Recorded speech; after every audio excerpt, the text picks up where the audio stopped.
Yes. तो आइए, आज आप सभी लोगों का हिंदी के क्लास में वेलकम है।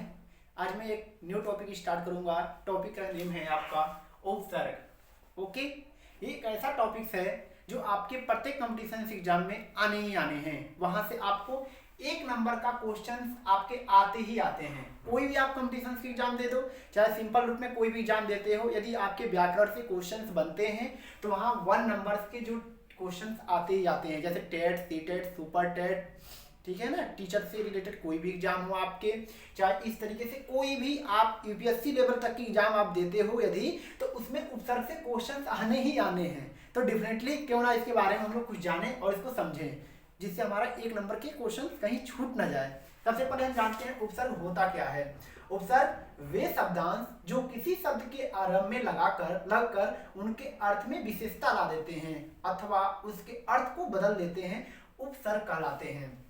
यानी कहने का मतलब यह है, वो ऐसे शब्दांश यानी ऐसे शब्द जो किसी भी मतलब शब्द में लगाने के बाद से उसके शुरुआत में ही लगाते हैं, शुरुआत में लगाने में, स्टार्टिंग में लगाने से उसमें क्या कर देते हैं, उनकी चेंजिंग आ जाती है, उसमें विशेषता ला देते हैं, कुछ क्वालिटी ला देते हैं और उनकी मीनिंग को भी क्या कर देते हैं, उनको चेंज कर देते हैं। यानी उसके अर्थ को भी क्या कर देते हैं, वो बदल देते हैं।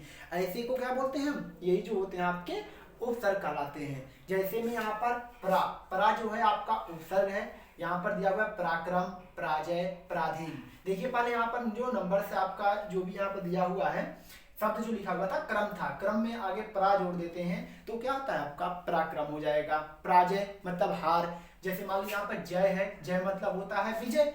अब देखो ध्यान से इसी चीज को समझना, जय है, जय का मतलब क्या होता है, विजय होता है आपका। यदि इसमें हम क्या करते हैं, कोई हम उपसर्ग जोड़ देते हैं, परा मतलब उपसर्ग यहाँ जोड़ दिए तो इसके अर्थ में भी चेंजिंग और इसकी विशेषता में भी चेंजिंग दोनों आपको मिलेगी। देखो पराजय, पराजय का मीन्स होता है हार, ठीक है ना। देखो पहले क्या होता था, पहले जय था तो जय से इसकी जो अर्थ निकल रही थी विजय का अर्थ निकल रहा था। लेकिन जैसे ही आपका इसमें मैंने उपसर्ग जोड़ा, इसमें क्या हो गई, इसकी विशेषता में भी चेंजिंग हुई और इसके मीनिंग में भी चेंजिंग हुई, इसके अर्थ भी आपके बदल गए। तो यहाँ आपके क्या कहलाएंगे, यही आपके उपसर्ग होता है, उपसर्ग होते हैं। पराधीन, पराधीन मतलब होता है गुलाम, दूसरे के प्रति गुलाम होना, ठीक है ना। तो ये चीजें होती हैं। अब मैं बताऊंगा जो हिंदी में कुछ उपसर्ग ऐसे होते हैं जो आपके 10 होते हैं और ऐसे ही संस्कृत में जो उपसर्ग की संख्या होती है 19 होती है।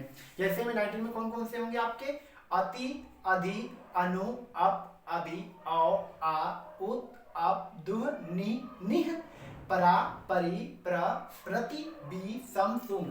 ये आपके जो उपसर्ग आए हैं कहाँ से लिए गए हैं, वो संस्कृत से लिए गए हैं। ओके, ऐसे ही हिंदी में उपसर्ग जो होते हैं वह आपके 10 होते हैं।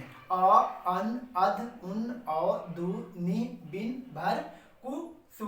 लेकिन कुछ ऐसे हमारे हिंदी विद्वान जो भी हैं, जो लेखक है ना, इसमें उपसर्ग की संख्या हिंदी में 12 को मानते हैं। क्यों मानते हैं, क्योंकि को, क और स दोनों को अलग अलग लेते हैं। लेकिन मेनली रूप में देखा जाए ना, जो हिंदी में उपसर्ग की संख्या होती है वह आपका 10 ही होता है।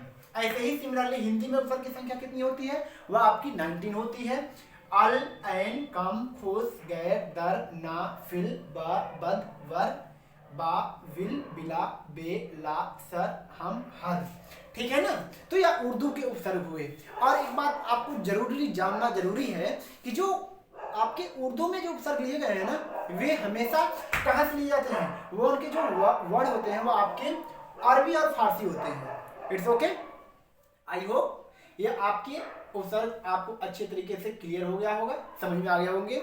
यानी हम उपसर्ग कैसे पहचानेंगे, सपोज दैट यहाँ पर एक कोई भी हम नंबर यहाँ पर वर्ड लेते हैं, आप देखिए शब्द लेंगे, हम शब्द में कैसे पहचानेंगे, आपसे कोई पूछे तो कैसे करोगे। जैसे मान लीजिए दे दीजिएगा वार और यहाँ दीजिए परिवार, तो इसमें यही परिवार है, इसमें आपसे कोई पूछे कि इसमें आपका उपसर्ग कौन सा है, आपका कौन सा होगा। देखो आगे कौन सा वर्ड जुड़ा हुआ है, यहाँ पर कौन से अक्षर जुड़े हुए हैं, परि, परि जो आपका है या उपसर्ग होता है, तो इस प्रकार से इसमें उपसर्ग संज्ञा कौन सा हो गया, परि हो जाएगी, ठीक है ना।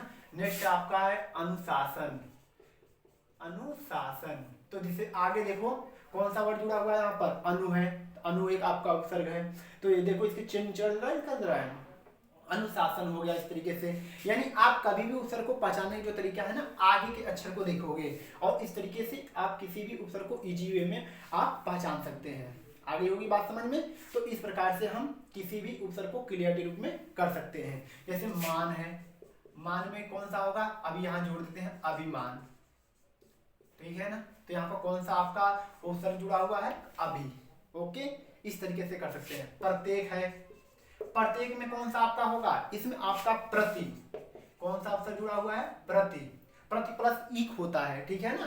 तो आपके जो उपसर्ग हुआ यहाँ पर कौन सा होगा, आपका प्रति होगा, ठीक है ना। फिर से आपका ऐसे ही मतलब ज्यादा से ज्यादा वे में आप कर सकते हो, इट्स ओके। तो यह आपके उपसर्ग से रिलेटेड छोटा सा टॉपिक था, इसको हमें क्लियर करने थे।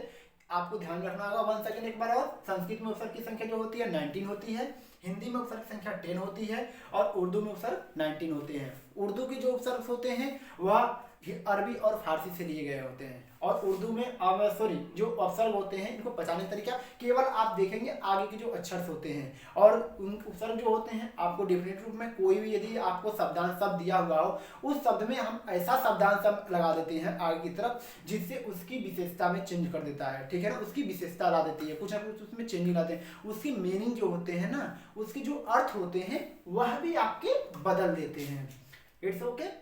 तो इस प्रकार से आपको यह टॉपिक क्लियर हो गई होगी, it's okay.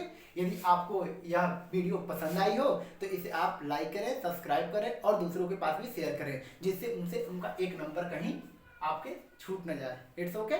Thank you so much.